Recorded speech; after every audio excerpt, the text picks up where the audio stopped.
Queridos, por falar aos pastores, quando se fala aos pastores, quando eu falo aos pastores, eu falo muito a pastores quase toda semana. Eu me sinto assim um leão na cova dos Daniéis, não um Daniel na cova dos leões, porque falar para pastor está acostumado a lidar com as escrituras. Ele abre a Bíblia todo dia, toda semana ele tem uma palavra, toda semana alguém está buscando ele para pedir um conselho, pedir uma palavra de vida, pedir uma oração. Então a nossa vida, desde a hora que a gente abre os olhos até a hora que vai dormir, é um constante trabalho. O pastor não tem hora, não tem dia. Se a gente não se discipular em ter os nossos dias de descanso ou nossos dias de lazer, a gente acaba não vivendo. Como diz Blaise Pascal, um filósofo, ele diz uma coisa interessante, que nós não somos seres humanos passando por uma experiência espiritual. Nós somos seres espirituais passando por uma experiência humana, porque um dia nós vamos ser espiritual totalmente. Então, se tem uma coisa que eu e você precisamos aprender, não é a ser espiritual, é a ser gente. Ser gente normal, ser gente que come, ser gente que ri, ser gente que se alegra. Não é pecado ser gente. Pecado é tentar ser Deus diante das pessoas. Nós não somos deuses, nós somos gente. Então cutuca alguém que está do seu lado aí e diz: você é gente. Seja alguém legal, seja alguém bom, seja alguém simples. O evangelho é simples, irmãos. Nós não precisamos tornar o evangelho algo complexo para que ele seja atraente. O evangelho, a sua atração está na sua simplicidade, na sua vida simples. Jesus era alguém simples, tão parecido com gente, que Judas teve que beijar ele para os guardas saber quem ele era. Judas disse: o homem que eu beijar, esse é Jesus. Jesus era parecido com gente, vivia no meio de gente, comia, ria, dormia. Alguém me disse esses dias: pastor, Jesus orava de madrugada e trabalhava o dia inteiro. Quando é que ele dormia? Eu disse: dormia na tempestade. Jesus aprendeu a dormir na tempestade, amém, gente? Glória a Jesus. Abra sua Bíblia comigo em João capítulo 4. Eu quero gastar alguns minutos para falar do seu ministério, do nosso ministério. Nós somos ministros de uma nova aliança, ministros do Senhor. Aleluia. João capítulo 4. Oh, aleluia. João 4 diz assim, o versículo de número 5: chegou a uma cidade samaritana chamada Sicar, perto das terras de Jacó, que Jacó dera a seu filho José. Estava ali a fonte de Jacó, e Jesus, cansado da viagem, assentou-se junto à fonte. Era quase a hora sexta. Vindo uma mulher samaritana tirar água, Jesus lhe disse: dai-me de beber. Seus discípulos tinham ido à cidade comprar comida. Disse a mulher samaritana: como sendo tu judeu me pedes de beber a mim, que sou mulher samaritana? Pois os judeus não se dão com os samaritanos.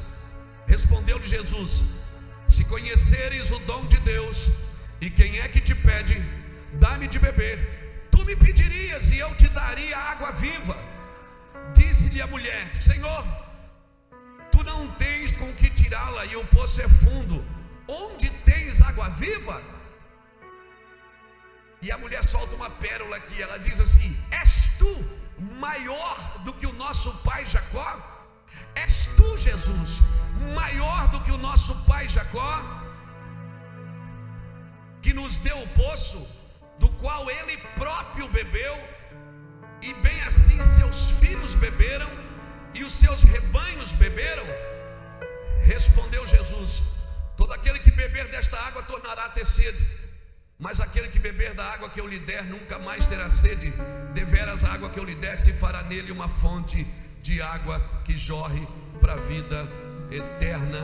Aleluia, glórias a Deus. Graças a Deus. Quando os irmãos me pediram para estar aqui hoje, a gente ministrou de manhã na conferência da escola bíblica e eu fui para o quarto de hotel agora, pedi uma palavra. Senhor, me dá uma palavra para nós falarmos aos nossos pastores. Irmãos, só quem conhece o coração de um pastor é Deus, sua esposa e seu travesseiro. Nós estamos vivendo num tempo um tempo de resistência muito grande. O Brasil vive debaixo de uma resistência muito grande. Por isso Deus está levantando homens leais, homens íntegros, homens para esse novo tempo. E nós temos que sim tocar todas as esferas de uma sociedade. A gente entregou muita coisa para o diabo e nem tudo é do diabo. Na realidade nem o inferno é do diabo. Deus teve que fazer o inferno para botar ele. O diabo não tem nada. Salmo 24 diz que a terra pertence ao Senhor e tudo que nela habita. Deus não entregou a terra para o diabo. A terra é de Deus e a terra é dos filhos de Deus. E o desejo de Deus é que seus filhos levantem para cuidar daquilo que Deus deu. Então todas as esferas de uma sociedade precisam ser tocadas pelo Evangelho. Agora, o que é Evangelho? Todo o Evangelho tem que ensinar você e eu a negarmos a nós mesmos. Eu estou no Evangelho, mas eu não estou por causa de mim, eu estou por causa dos outros. Eu não estou no Evangelho porque eu sei pregar, porque eu gosto de viajar, porque eu tenho que deixar minha casa. Não, eu estou no Evangelho por causa de alguém. Evangelho não tem a ver conosco. O que Deus nos dá não tem a ver conosco. Tudo que Deus dá a mim tem a ver com alguém, não tem a ver comigo. Nunca foi sobre nós, é tudo sobre Ele. Deus não promove homens, Deus promove a verdade. E quem estiver promovendo a verdade será promovido junto com ela. Aleluia! Deus não promove ministérios, Deus promove a verdade. E quem for verdadeiro nas suas intenções, nas suas atitudes, certamente viverá para ver a glória de Deus tocando a sua casa, tocando os seus filhos, tocando os seus netos. Eu sou a 4ª geração de uma família de crentes. Meus bisavós foram a primeira família a se converter na cidade de Camboriú. Não existia ainda o evangelho pentecostal. Era o evangelho tradicional, o evangelho dos protestantes, o evangelho presbiteriano. Meu bisavô foi o primeiro presbiteriano na cidade de Camboriú. Meus avós, meus pais. Quando os meus pais se separaram, eu tinha 13 anos. E aí o trem desandou. Nós desviamos do Senhor, minha casa inteira. Mas há 24 anos atrás o Senhor nos resgatou e já nos trouxe para o evangelho pentecostal. Deixa eu falar uma coisa para você. Nesses 24 anos eu não trabalho para mim. Eu não faço o que eu quero. Eu não estou aqui por causa de mim. Eu queria estar em casa agora. Eu queria estar com a minha esposa. Eu queria estar com os meus filhos. Paulo disse: mas por causa de vós, nós temos que entender que o nosso chamado. Alguém me perguntou assim: pastor, ora para Deus me dar um chamado. Aí eu perguntei: você sabe o que é um chamado? Ele disse: chamado é pregar, não é? Chamado é cantar, não é? Eu digo: não, essa é a parte boa. Ele disse: o que é um chamado? Eu disse: marca aí o que é um chamado. Chamado é uma obra incrível dado a uma pessoa inadequada para fazer algo impossível por um tempo indeterminado e sem o recurso suficiente. Evangelho é uma obra incrível dado a alguém inadequado como nós para fazer algo impossível por um tempo indeterminado. Você não sabe quanto vai durar a sua vida e sem o recurso suficiente. Saiba de uma coisa: sempre que Deus te chamar para fazer algo, você não está preparado para isso, porque Deus não chama os habilidosos, Deus chama os leais. Você nunca vai estar pronto para aquilo que Deus tem para você. Alguém pode levantar sua mão e glorificar o nome de Jesus? Aleluia.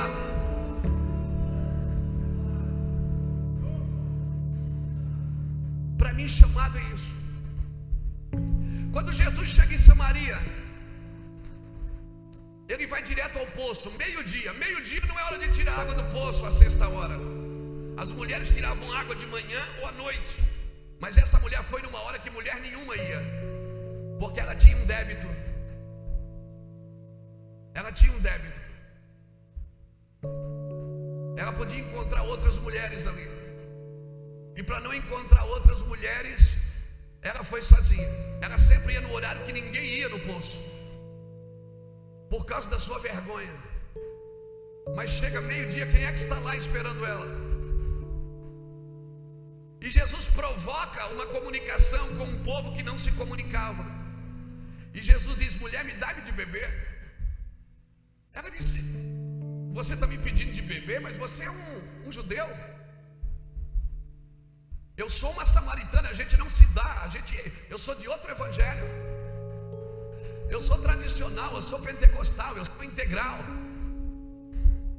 Eu não posso sentar na mesa com você, você é de outra igreja. Querido, não existe outra igreja. Pode existir vários modelos, mas igreja existe uma só. Quando Paulo escreve, ele escreve a igreja que está na cidade. As cartas de João têm nome de cidade, porque a menor visão de Deus é uma cidade. Ele diz: vocês vão ser minha testemunha. Já começa onde? Em Jerusalém, já começa numa cidade. Então toda igreja que está numa cidade, ela tem que servir a cidade. Se ela não serve a cidade, mas ela não serve para muita coisa. Nós estamos aqui para servir. Nós não estamos aqui para encher cadeiras. Nós estamos aqui para transformar gerações. Nós não estamos aqui para encher cultos de domingo. Nós estamos aqui para transformar vidas, colocar agentes em todas as áreas da vida.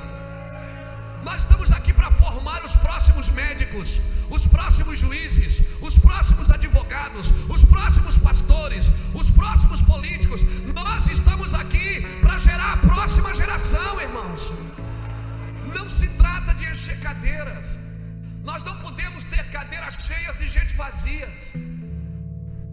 Nós precisamos que o evangelho nos encharque com a sua glória. Aleluia.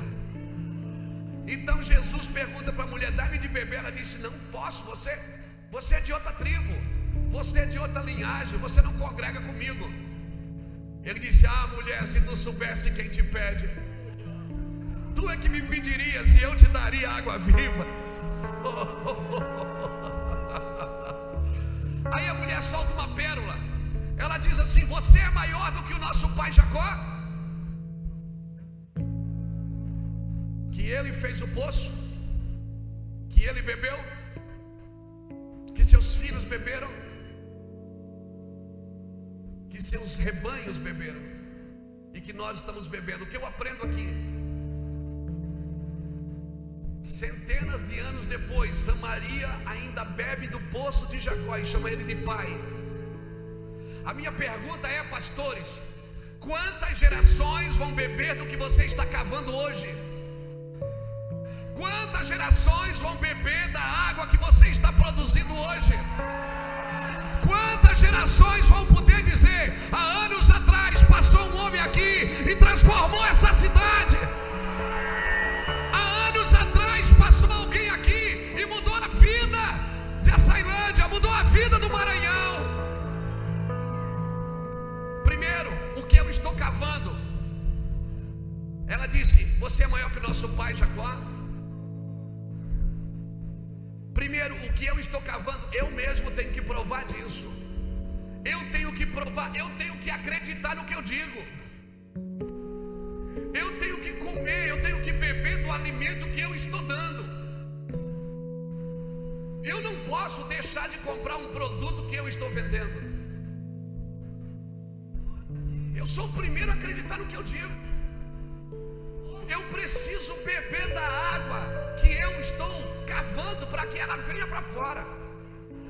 Segundo, meus filhos precisam beber disso. Minha casa precisa comer disso. Minha casa tem que ter prazer no evangelho. Irmãos, tudo que Deus faz primeiro é prioridade. No princípio criou Deus os céus e a... O que é que Deus fez primeiro? Céu. Então céu é prioridade. Salmo 127 diz o quê?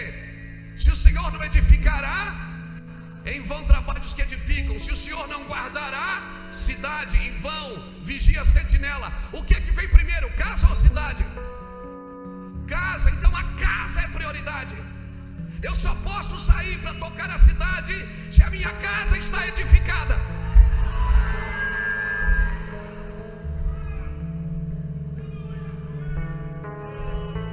O que é que diz Salmo 27, verso 4?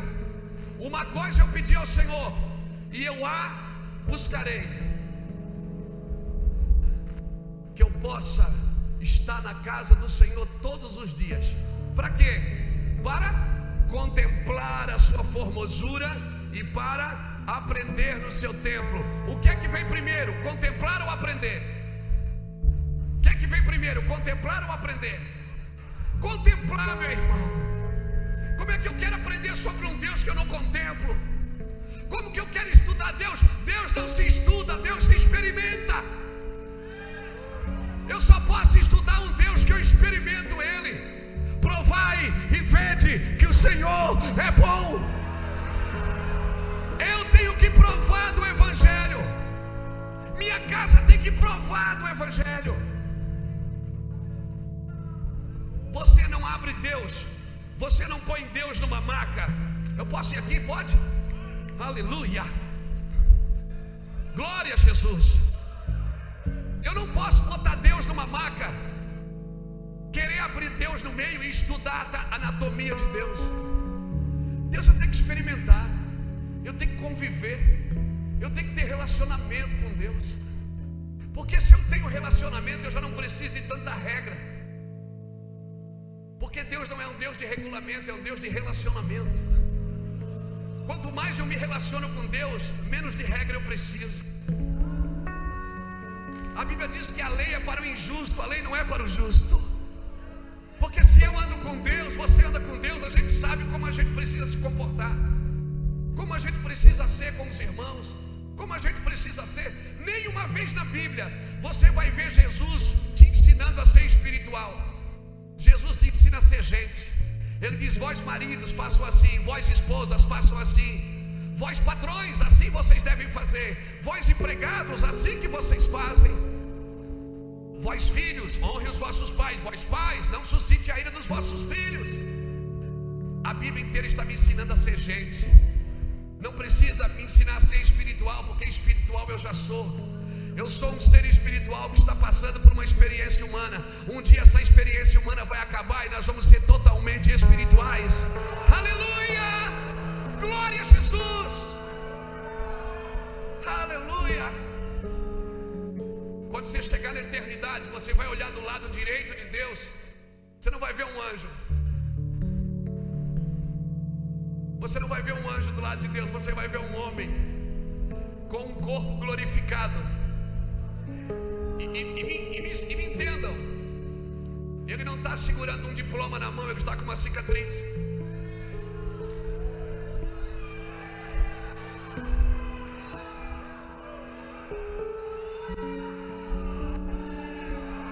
Alguém está me entendendo aqui? Alguém está me entendendo aqui? Glória a Deus. Eu não estou dizendo que eu não devo estudar, eu não estou fazendo uma apologia contra o estudo, não. Eu estou dizendo que eu não posso substituir a contemplação pelo ensino. Primeiro eu tenho que contemplar, para depois aprender sobre ele. Primeiro eu preciso contemplar quem Deus é. Dificilmente você vai ver um ateu. Você já viu um ateu na roça? Não tem ateu na roça. Porque na roça, no sertão, nas ribeirinhas, o homem ainda contempla cachoeira, ele contempla a árvore crescendo, ele contempla o passarinho cantando, ele contempla o passarinho carregando os ramos para fazer o ninho, ele contempla as cebolinhas nascendo atrás de casa, a salsinha, ele contempla as coisas da criação. Os ateus estão nas grandes metrópoles, porque lá eles contemplam o que fazem os homens, não o que Deus fez.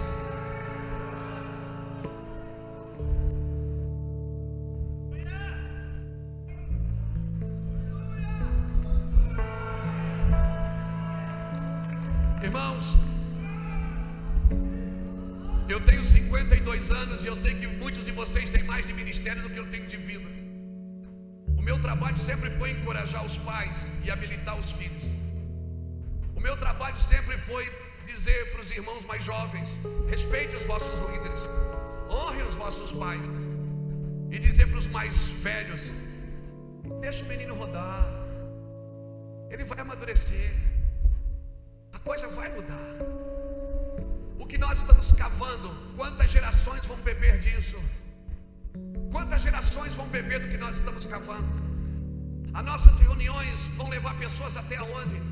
Porque eu tenho que beber do que eu estou dizendo, meus filhos têm que beber e meu rebanho tem que beber.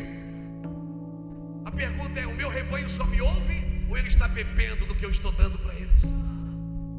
Porque se eles só me ouvem, eu não estou cumprindo o propósito. Eles têm que multiplicar o que eu carrego. O trabalho meu e seu não é parar as coisas na gente. Nós não fomos chamados, irmãos, nós não fomos chamados para parar nada na gente. Nós somos represa? Não, nós somos rio. Deixa o rio correr. Tem uma doutrina de deixar soltar tudo que Deus passou por você. Toque outras gerações. Toque outras gerações. Eu estou aqui hoje porque eu fui profetizado. Eu não estou aqui porque eu quero, é porque alguém que veio antes de mim, meus avós. Eu vendia drogas na frente da casa deles quando estava desviado. E meu avô estendia a mão assim da casa dele e dizia: meu Deus, salve meu neto. Quantas noites eu bati na casa dele de madrugada para dormir lá, porque eu não dava conta de ir embora com o meu carro ou com a minha moto. E eu dormia lá e às vezes de manhã passava uma luta, porque de manhã tinha culto. Toda manhã tinha culto. Ninguém tomava café na casa de vovô sem primeiro fazer o devocional. E era terrível, porque era ele e minha avó e só eu. E eles começavam a profetizar e declarar: eu estou aqui hoje porque eu fui profetizado. Você não está aqui porque você quer. Nenhuma geração Deus levanta se ela não foi profetizada. Até porque a igreja é profética. A igreja que não é profética, ela se torna patética. Nós não somos patéticos, nós somos proféticos. Porque nós não trabalhamos para hoje, nós trabalhamos para a volta de Jesus. Estamos trabalhando para que Jesus volte e domine toda a terra. Arrebate a sua igreja. Nós estamos trabalhando para a volta do Messias. Então tudo que nós fizermos, temos que fazer como no Senhor. Quantas gerações estão bebendo do que você está cavando? Você tem que beber. Seus filhos têm que beber. Seus rebanhos têm que beber. Outro texto que eu gostaria de deixar para você está em Lucas capítulo 2. Abra comigo.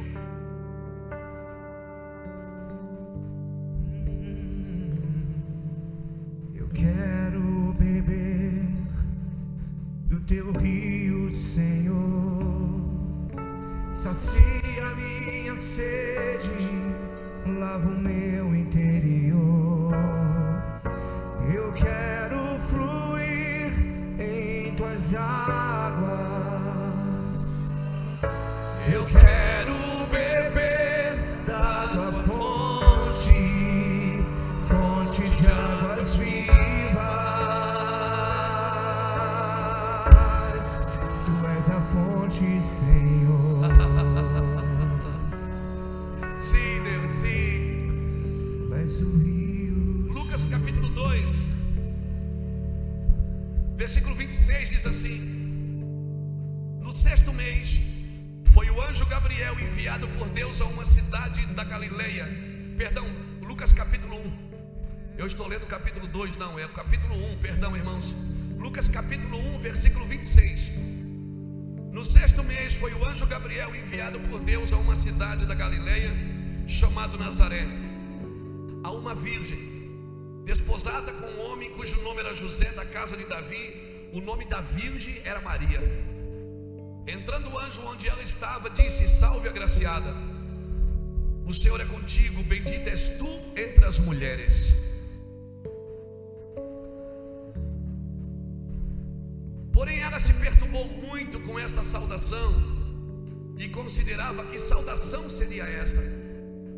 Disse-lhe então o anjo: Maria, não temas, achaste graça diante de Deus. conceberás e darás à luz a um filho e porás o nome de Jesus. Este será grande e será chamado Filho do Altíssimo. Senhor Deus lhe dará o trono de Davi, seu pai. Ele reinará eternamente sobre a casa de Jacó, e o seu reinado não terá fim.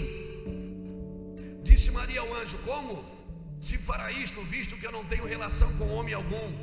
Respondeu-lhe o anjo: descerá sobre ti o Espírito Santo, e o poder do Altíssimo te cobrirá com a sua sombra, e por isso o ente querido que de ti há de nascer será chamado Filho de Deus. Até Isabel, tua prima, concebeu um filho na sua velhice, sendo este o 6º mês para aquela que era considerado estéril. Pois para Deus nada é impossível. Disse então Maria: eu sou a serva do Senhor, cumpra-se em mim segundo a palavra. E o anjo ausentou-se dela. Nós não estamos construindo só para a nossa geração. Deus não é Deus de nova geração. Às vezes a gente diz: Deus está levantando uma nova geração.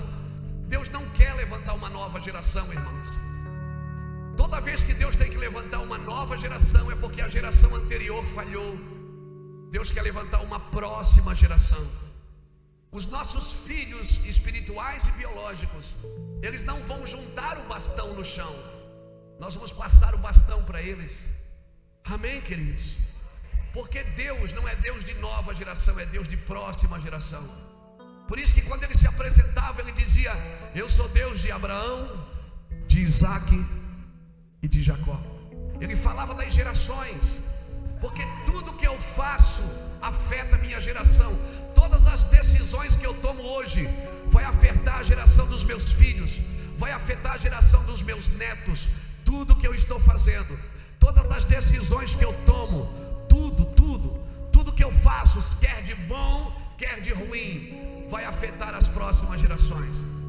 Então, se eu quero dar continuidade, se o que eu estou cavando hoje, alguém possa dizer daqui a uns anos: olha, o Luiz foi um pai para nós, o Luiz foi uma bênção. O pastor Luiz, quando pastoreava essa igreja, ele foi um homem que nos abençoou muito. Nós estamos colocados nas cidades, querido, para tocar as gerações. Não é só para cuidar de uma igreja, é para tocar as gerações. Então, algumas perguntas que eu gostaria de fazer para nós aqui nessa tarde, porque o meu Jesus, o seu Jesus, ele ensina sempre perguntando. Sempre que Jesus ensina, ele ensina perguntando. Jesus perguntava: o que as pessoas dizem que eu sou? Ele provocava uma reação nos seus discípulos. Ele perguntava assim: quantos pães tendes? Vai ver, sempre perguntando para ver a reação dos seus discípulos. Então a minha pergunta nessa tarde, para nós ministros do Senhor, que estamos aqui convencionais, a pergunta é: o que eu estou gerando? O que é que eu estou gerando? Irmão, nós estamos vivendo num tempo de muito confronto, de muita intimidação. Os pastores estão tirando suas próprias vidas. Muitos pastores em depressões, em tristezas, em frustrações. Por que isso? Por que nós estamos tão cansados? O que realmente nos cansa? A obra de Deus não pode me cansar, querido. A bênção do Senhor enriquece e não acrescenta dores. O que nos cansa muitas vezes é fazer coisas que Deus não nos pediu para fazer. O que nos cansa? O que nos frustra é esperar as coisas de um jeito que não aconteceu do jeito que a gente queria. Quantas vezes a gente ora por uma coisa que Deus não responde, ou que Deus não dá do jeito que a gente quer, porque a vontade de Deus é muito maior que a minha vontade. Ele diz: os meus caminhos não são como os teus caminhos, nem os meus pensamentos são como os teus pensamentos. Os meus caminhos são mais altos que os seus caminhos, e os meus pensamentos são mais altos que os seus pensamentos. Aleluia! Então a primeira pergunta que eu faço nessa tarde é: o que nós estamos gerando? Eu preciso saber no que eu estou engajado, no que eu estou envolvido. Eu preciso saber, eu não preciso ter todas as respostas, mas eu preciso acordar entusiasmado para dormir satisfeito. Muitos de nós estamos cansados, as nossas famílias estão cansadas, nossos filhos estão cansados. Por quê? Porque eu estou me cansar. O que me cansa muitas vezes é fazer a minha obra, não a obra de Deus. O que Deus manda você fazer vai te deixar alegre, vai te deixar entusiasmado, vai te deixar satisfeito. O que Deus manda você fazer, você faz com um sorriso nos olhos. Até para a cruz, até ir para a cruz era difícil para Jesus, mas Jesus diz: contudo seja feita a tua vontade e não a minha. A tua vontade sempre prevalece, meu Deus. A vontade do Senhor sempre é melhor do que a minha, porque a vontade de Deus sempre termina em glória, e a minha sempre termina em tristeza, em angústia, em depressão. Então a primeira pergunta é: o que eu estou gerando? Maria estava gerando o Filho de Deus, não era qualquer coisa. Ele disse: você vai gerar o Filho de Deus. Não é qualquer coisa que eu estou gerando. Eu estou envolvido na obra mais extraordinária do mundo, a obra de Deus. Seja ela feita num púlpito, seja ela feita numa tribuna política, seja ela feita num quarto de hospital, seja ela feita no cárcere, em um presídio, é a obra de Deus. A obra de Deus não é a minha reunião de domingo. A obra de Deus é tudo que Deus quer fazer na terra e tudo que Deus quer fazer na vida das pessoas. Amém, irmãos? O que eu estou gerando? A segunda pergunta é: para quem eu estou gerando? Para quem? O que eu estou gerando não é meu. Isso não tem a ver comigo. A noiva é do noivo. Quando eu viajo para algum lugar, andamos no mundo pregando o evangelho. Às vezes eu estou em países terríveis, países muçulmanos, países onde você não pode pregar o evangelho. Tem que fazer primeiro pequenas reuniões dentro de apartamentos, escondido. Noites que você não dorme da pressão, e o diabo diz assim: vou matar seus filhos lá em Itajaí. Eu digo: não são meus filhos. Os filhos são herança do Senhor. Os meus filhos são dele, não são meus. Nem a minha vida é minha. Quem aqui já entregou tudo para o Senhor? Quem já entregou tudo? Se você já entregou tudo, você não tem que ter medo de perder nada, porque nada mais é seu, meu irmão. Se você já deu tudo, nada mais é seu. Você não tem que trabalhar para guardar. É meu, é meu, é meu. Quem diz é meu é as crianças, não são os adultos. Os adultos dizem é nosso. O Pai é nosso, o pão é nosso, o pecado é nosso, tudo é nosso. Não, o pecado não é meu não, o pecado daquele irmão lá. Se um membro do corpo padece,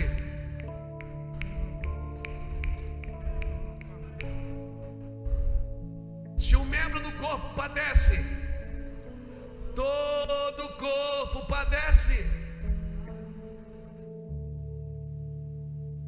Quando alguns irmãos perdem o propósito, muitas vezes a igreja vai lá, tira aquele membro e bota uma prótese, porque tem que continuar funcionando. Não importa como, tem que funcionar. Deus não me chamou para funcionar, Deus me chamou para fluir. Porque nem tudo que está funcionando está fluindo. E a prótese funciona. Quem usa prótese sabe o que eu estou dizendo. A prótese funciona. Se arranca um braço, põe uma prótese, ela funciona. Só que ela não está ligada mais na cabeça. Não é mais a vida da cabeça que dá a vida para ela.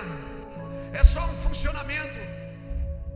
Querido, nós somos chamados para fluir. Nós somos chamados para fluir. Nós somos chamados como José de Arimateia, para investir no corpo na hora que ninguém mais quer, na hora que o corpo está morto. Muitas pessoas vão para a internet e falam mal da igreja. A igreja isso, a igreja aquilo, a igreja está perdida, a igreja não sei o que. Não, a igreja é a noiva do Cordeiro, meu irmão.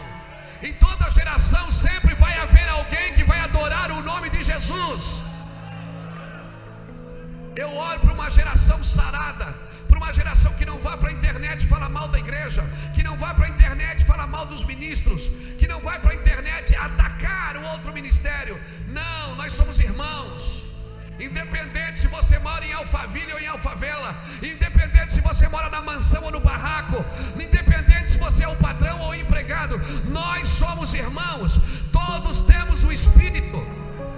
E é por isso que Deus quer que eu adore no Espírito, porque no Espírito somos todos iguais. Aleluia! Ninguém tem mais Espírito do que o outro.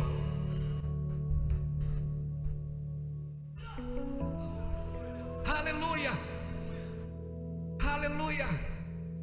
Nós precisamos entender isso, queridos. Somos como José de Arimateia, que quando o corpo de Cristo estava morto, ninguém quis investir nele. Mas José de Arimateia foi lá diante de Pilatos e disse: me dá o corpo, eu quero o corpo. A Bíblia diz que ele lavou o corpo, a Bíblia diz que ele perfumou o corpo, e a Bíblia diz que ele envolveu o corpo no lençol de linho fino, que são os atos de justiça dos santos. Eu oro para que no Maranhão Deus levante homens que vão investir no corpo de Cristo, homens que vão proteger o corpo de Cristo, homens que vão lavar o corpo de Cristo, vão perfumar o corpo de Cristo. Sim!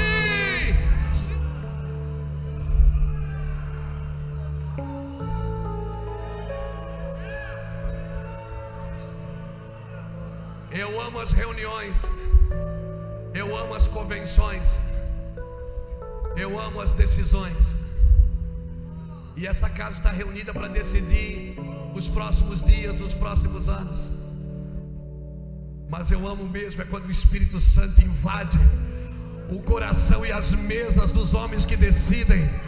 E eles são tão cheios do Espírito que não importa mais o que vai acontecer, porque todos sabem que Deus está governando. Aleluia, aleluia.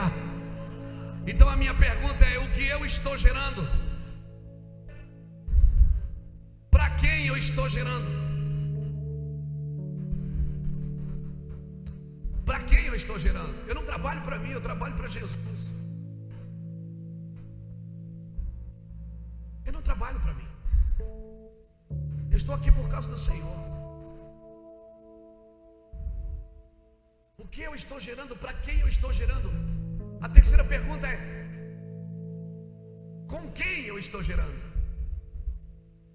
Porque quando Maria percebeu que ela estava grávida, ela foi para a casa de Isabel. Ela foi gerar numa casa sadia, ela foi gerar numa casa que tem o mesmo propósito, ela foi gerar numa casa onde o que era falado apontava para os próximos dias. Por isso que quando Maria e Isabel se cruzaram, se encontraram, as crianças saltaram no ventre. Como é bom ouvir alguém que quando fala salta o seu ventre.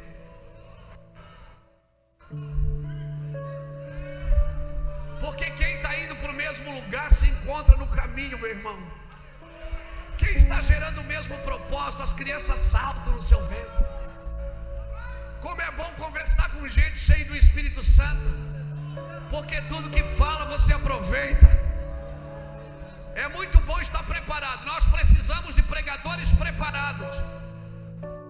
Mas o que o Brasil precisa mesmo, mais do que pregadores preparados, é de pregadores ungidos. Porque não adianta eu estar preparado se eu não estou ungido, se o azeite, se a glória de Deus não corre na minha vida. Por isso nós oramos para um batismo de fogo sobre o Maranhão. Oramos para que os ministros do Senhor, que o óleo corra do altar, irmãos. Não adianta eu estar só preparado, se eu não sou ungido. Eu preciso contemplar a sua formosura e aprender o seu templo. Amém, amém. Porque o que quebra o jugo não é a sua inteligência, o que quebra o jugo é a unção. É a unção que quebra o jugo, é a unção que expulsa o demônio, é a unção que quebra o principado. Por isso, político ungido é muito diferente de político preparado. Porque quando um político ungido abre a boca, meu pastor, ele não precisa entender de tudo, ele precisa entender do céu. Se ele entender do céu, ele abre a sua boca, a glória de Deus vem sobre aquele lugar.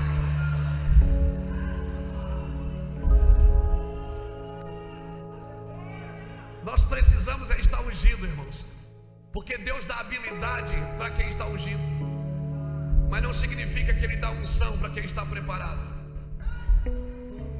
Eu não estou dizendo com isso que você não tem que se preparar, por favor.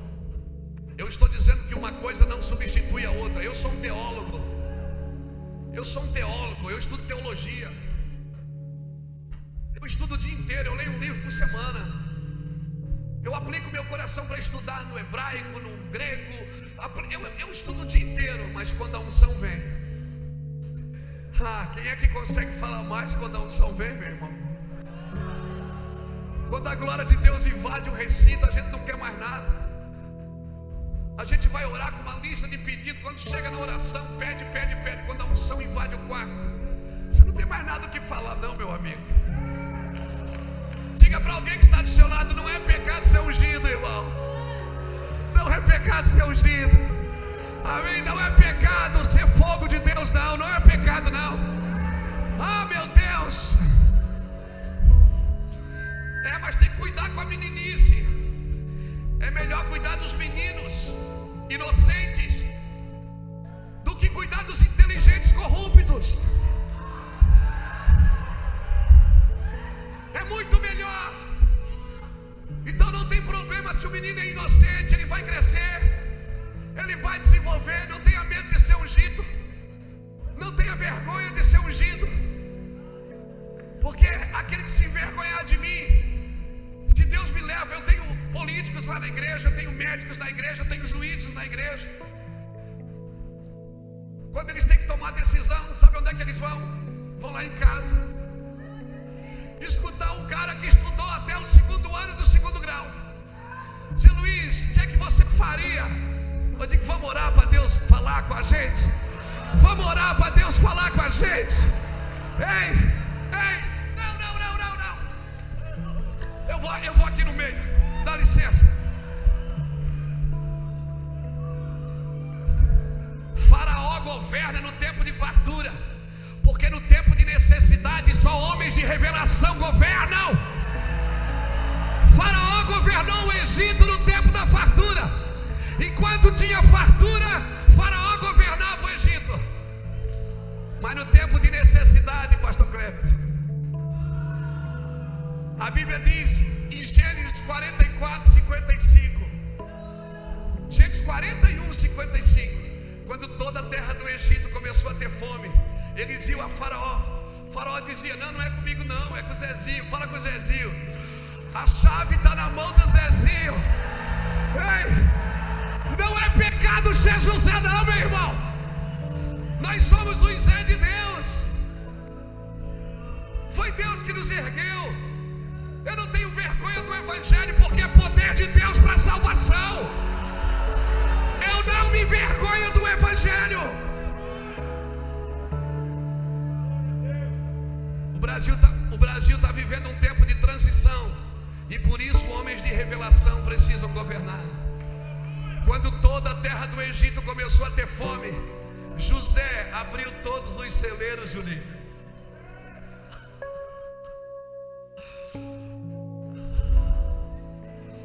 Eu oro para que Deus levante mais homens de revelação, homens preparados, mas homens ungidos, homens que quando o Egito não souber o que fazer, Faraó era o rei do Egito, mas quem tinha autoridade era o José. Nabucodonosor era o rei da Babilônia, mas quem tinha autoridade era Daniel. Porque a autoridade não precisa de posição, porque quem dá autoridade é o autor. Deus dá posição para quem tem autoridade, mas não significa que Ele dá autoridade para quem tem posição. Por isso Deus vai começar a dar posições para homens de autoridade. A autoridade vem de autor. Só o autor pode dar autoridade. E eu não preciso ser grosso, não preciso ser estúpido, eu não preciso ser grosseiro para ter autoridade. Jesus falava manso, e as pessoas diziam: olha como ele tem autoridade.